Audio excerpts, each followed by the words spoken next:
This is a special Eterna System field report, late February. Your bee colonies are currently in the most sensitive period and under the greatest risk. Most colonies don't die under December snow, they collapse right now. You find a dead cluster next to full frames of honey. That's not bad luck.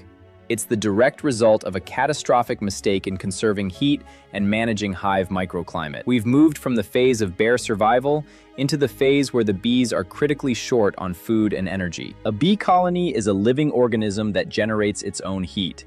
Through winter, the colony consumed the minimum amount of food. It maintained basic survival with very little heat output. Now, with the first pollen coming in, the queen stops resting. Brood rearing begins. She turns protein into new eggs. This moment completely changes what's happening inside the hive.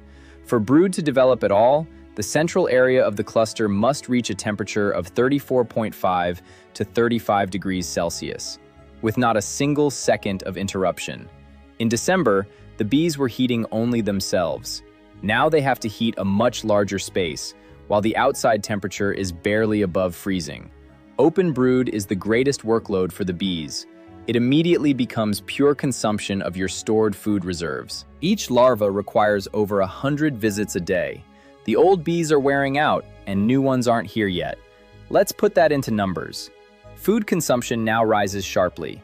A colony that ate 1 kilogram of honey in January now moves to consuming 3 to 4 kilograms.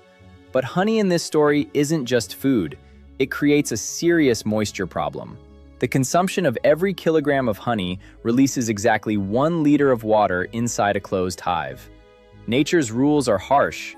Ventilation has to push that moisture out of the hive. If your apiary is in a low spot where the air humidity is high, the bees can't force that moisture out. Water vapor hits the cold hive walls.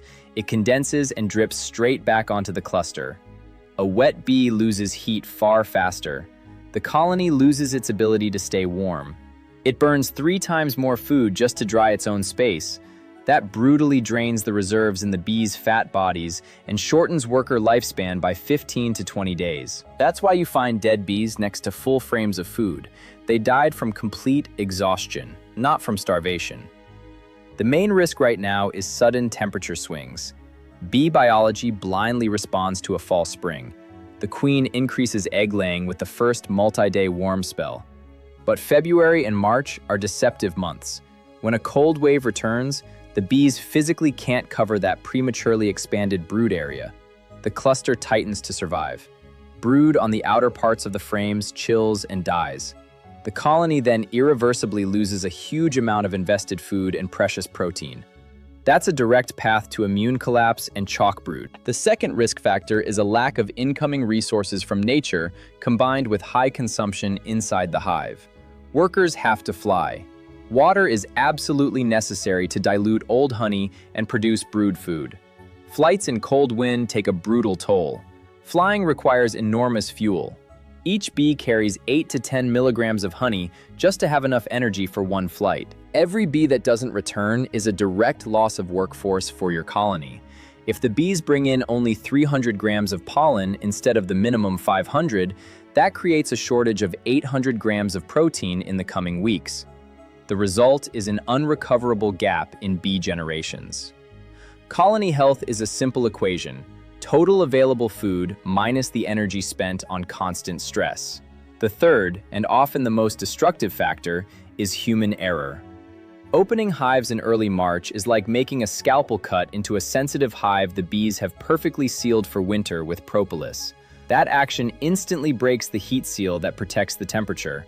Cold air rushes in. Workers must immediately burn the last honey reserves to painfully bring the temperature back to 34.5 degrees. Your visual inspection costs the colony food it cannot replace right now. An experienced beekeeper does not open a hive unless the bees show that something is seriously wrong. Condition is determined by monitoring from the outside, without disrupting the heat inside the hive. The first technique is checking hive weight. With a quick lift of the back end, you can accurately estimate remaining food stores. If the hive is critically light, emergency feeding with a solid patty is a necessary evil. That is not ideal beekeeping. That is aggressive rescue and an attempt to save the bees that carry the development forward. The second technique is observing flight activity. Pollen intake confirms that normal development is happening inside. Increased water flights clearly indicate there is open brood inside, and that the bees are actively heating the hive. The third monitoring method is checking dead bees in front of the hive. Analyze the bees at the entrance. A higher number of bees with a strongly swollen abdomen indicates dangerous fecal retention. That is a direct risk for Nosema, because the bees are trapped by cold weather. The entrance temperature does not exceed 10 degrees, and it physically prevents the necessary cleansing flights. At this moment, the beekeeper's only goal is simple: keep the colony alive. You are not stimulating development now. You are only preventing damage and losses.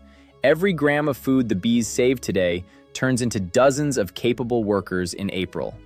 The microclimate of your apiary is now performing harsh natural selection. If you placed your apiary in a cold, damp hollow, you are now paying a heavy price through dead bees and massive food consumption. On the other hand, a well-chosen site absorbs free heat from the sun and allows the bees to carry out cleansing flights successfully. Stop guessing. Approach the hive with a clear calculation. Estimate the remaining food stores. Assess the risk based on conditions on your terrain. Preserve hive heat at all costs. This was a field report. The full approach is explained in the main series. This was a special report for the most critical period of the year. Measure precisely. Think ahead and see the bigger picture. Eterna Studio.